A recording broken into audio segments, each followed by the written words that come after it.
বৈষম্য বিরোধী ছাত্র আন্দোলনের প্রধান সমন্বয়ক হাসনাত আব্দুল্লাহ আজকে একটি ডাক দিয়েছেন। বলছেন বিভাজন নয়, ঐক্য চাই। আসলে বিভাজনটা কোথায়, কেন কেন ঐক্য চাওয়া হচ্ছে, এই বিষয়টা আমি এখনো পরিষ্কার না। হাসনাত আব্দুল্লাহ তার মতন ব্যাখ্যা করেছেন।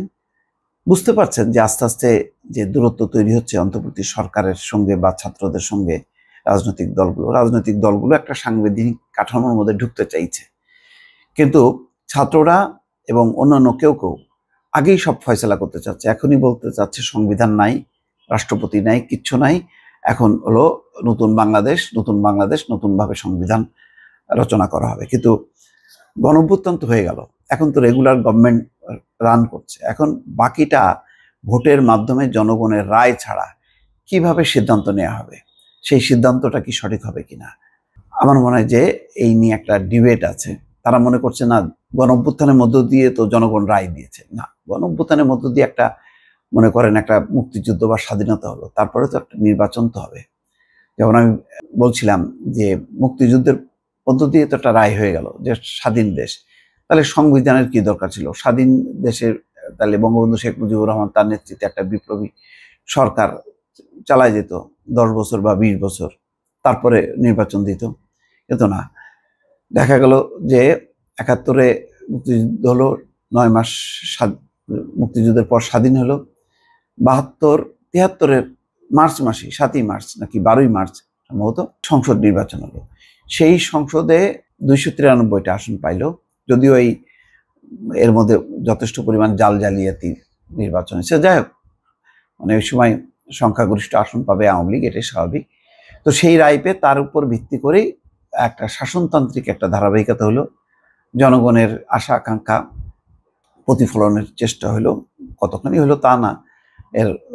আবার এই সংসদে আবার ফ্যাসিবাদী শাসনের সূচনা করলো 1975 সালের জানুয়ারি মাসে বাকশাল কায়েম করার মধ্যে দিয়ে। যাক, সেটা অন্য ব্যাপার। কিন্তু এখন তো যেটা অবস্থা, যে নির্বাচনের জন্য মুখিয়ে ছিল, নির্বাচনের জন্য গত 15 বছর ধরে লড়াই সংগ্রাম হলো, তো একটা মানুষের যে তার মধ্য দিয়ে যে ক্ষোভ বিক্ষোভ হলো, তার মধ্য দিয়ে একটা গণঅভ্যুত্থান হলো, শেখ হাসিনা দলবল নিয়ে পালিয়ে গেল।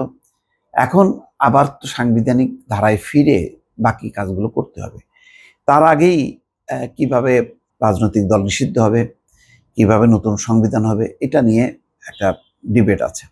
পর্যায়ক্রমে কিছু খোঁচাখুচি, বিএনপিকে লক্ষ্য করে কিছু মন্তব্য, কিছু অভিযোগ যে আওয়ামী লীগের সঙ্গে আতাত করছে, হ্যাঁ, রাষ্ট্রপতিকে কেন সরানো হচ্ছে না, সেই ব্যাপারে সাই দিচ্ছে না কেন, এইসব নিয়ে একটা ঠোকাঠুকি গত কিছুদিন থেকে চলছে।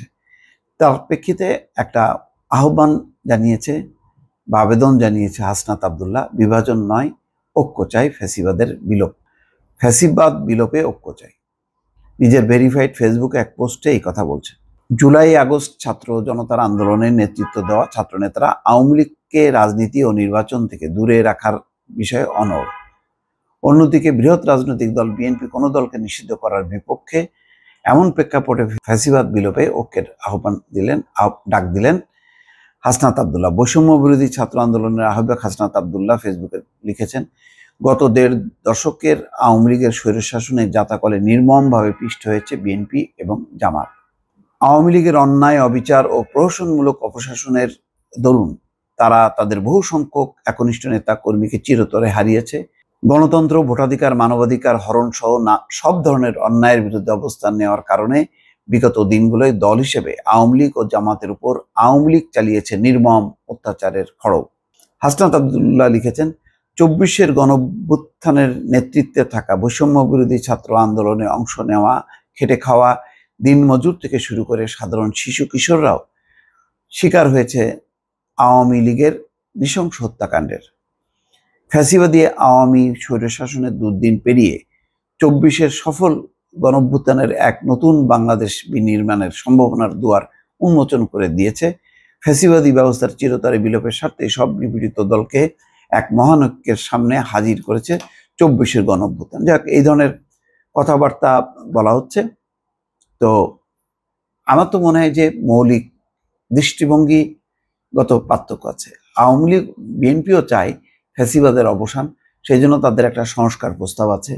কিন্তু তাদের বিষয়টা হলো যে নির্বাচনের মধ্য দিয়ে জনপ্রতিনিধিরাই সবকিছু নির্ধারণ করবে। আর হাসনাত আব্দুল্লাহ তারা বলছেন যে গণ অভ্যুত্থানের মধ্য দিয়ে রায় দিয়ে দিয়েছে, ফলে তার আলোকে সবকিছু করা সম্ভব, ফ্যাসিবাদের বিলোপ করা যায়। এই দুটি দৃষ্টিভঙ্গি নিয়ে একটা পারস্পরিক একটি চলছে, পাল্টাপাল্টি বক্তব্য চলছে। তো সব মিলে একটি গণতান্ত্রিক প্রক্রিয়ায় যদি এই মতামতগুলো প্রকাশিত হয় ভালো, কিন্তু আলটিমেটলি তো দেশ একটা নির্বাচিত কাঠামোর মধ্যে আস্তে আস্তে ফিরতে হবে, নতুবা তো নানা রকম বিষয় সামনে আসবে, যেটা তারেক রহমান বলেছেন যে ষড়যন্ত্রের আভাস তিনি দেখতে পাচ্ছেন। আরো অনেকে বলেছেন যে পতিত স্বৈরাচারের দোসররা নানা রকম ষড়যন্ত্র করছে, ফলে সাংবিধানিক শাসনে ফিরে আসাটা খুব জরুরি বলে অনেকে মনে করছেন। দর্শক ভালো থাকবেন, আল্লাহ হাফেজ।